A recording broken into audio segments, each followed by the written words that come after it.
Hey everybody, GhostJunk here with another Turtle Wow video. This video is going to be very quick, just because the patch released a little while ago. There are still people, asking questions and, curious about some of the important things that happen with the tier sets.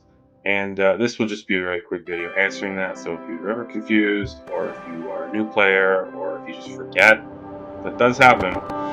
You can refer to this video and that will be some helpful information. So, for tier 1 and 2, for almost every class, but not every class, they had some updates to the specs. And now they have alternate sets for things like if you are, a tank and DPS and healer class, now they have all these different sets for them. So for tier 1 and tier 2, you can find the alternate versions at Blackrock Mountain. All you need is to have the original tier pieces on you, and then you'll look for one of your ghostly guys here with a quest opportunity for you, just like anyone else. And they'll let you trade in the original piece for, a tank or, I guess in my case, a tank or a DPS set. We'll do the gloves right here, just as an example, and I'll trade in my tier 1 holy gloves that they have made, pure holy, to the DVS gloves because they're pretty good right now. They've got hit rating on them. So, and then it's the same thing with tier 2. You need to have the piece on you. You need to just speak to your individual. You need to, grab whatever quest you want and then just talk to them and turn it in, and you'll get the good one. And then, when you equip it, you'll of course have the transmog of that as well. For the chest, I'm going to go with the tanking chest because I think the colors on the tanking are really good. So that's tier 1 and tier 2. I also want to remind you, and I'm going to put some nice red stuff around the screen because this is a very important thing.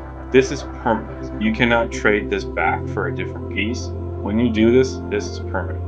So just keep that in mind before doing it. You don't want to make any decisions you can't take back. And yeah, so there you go. Tier 1 and tier 2 done. So now let's go to tier 2.5. For this, you actually need to go into AQ40, just like you would turn in the tokens normally. And of course, you need to have the first boss down in order to do any of this, because the person who gives you the tier opportunity, the tier token, is behind the door, and the door needs to be open. So you'll actually need all of the individual items like the tier token and the scarabs and the idols to go with it, and then you go and talk to whichever person it is for you. And they'll give you a choice between, a tank, a DPS, or a healing item, and depending on your class, you'll get different stuff. That's how that works.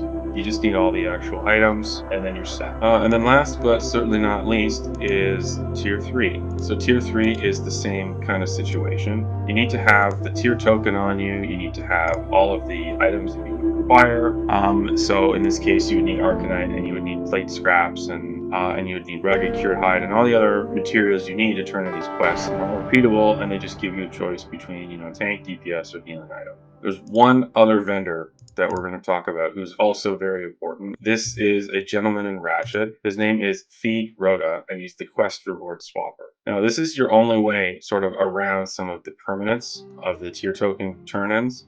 He will allow you to exchange for tier 3 and for tier 2.5 the tokens that you've turned in. He'll allow you to exchange them for the other one. So if you have a redemption helmet or a redemption crown, you can turn it in for one of the other options that are there. You need to have it on you in order for him to give you the option. And then this way, if you do make a mistake, just for this, you can go and turn it in. It does not work with tier 1 and tier 2, but for tier 2.5 and tier 3, this is your sort of way around it. But you don't get an extra piece, you're just exchanging it.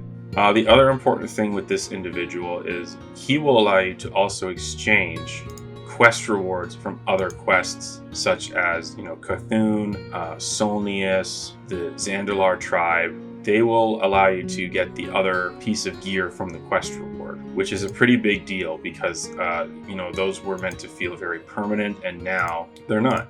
And you can see me turning in the Heart of Dreams here for the Verdant eye necklace, and then changing the Verdant eye necklace into the Ring of Nordrasol, and then eventually turning it back into the Heart of Dreams. And again, this is a very big deal because this was something meant to be permanent forever, and now it's not. One more thing to remember too is that if you trade in a piece that has an enchantment on it, like a helmet or legs or something like that, and you trade it into the quest reward swapper, and you get a different piece, that enchant will not be there. You're essentially getting a brand new item. So be very careful if you have an expensive enchantment on one piece of gear and you trade it into this guy for a different piece of gear because you want to go a different spec, you're losing that enchantment. So be very, very careful with what you do. Okay, have a good day, guys.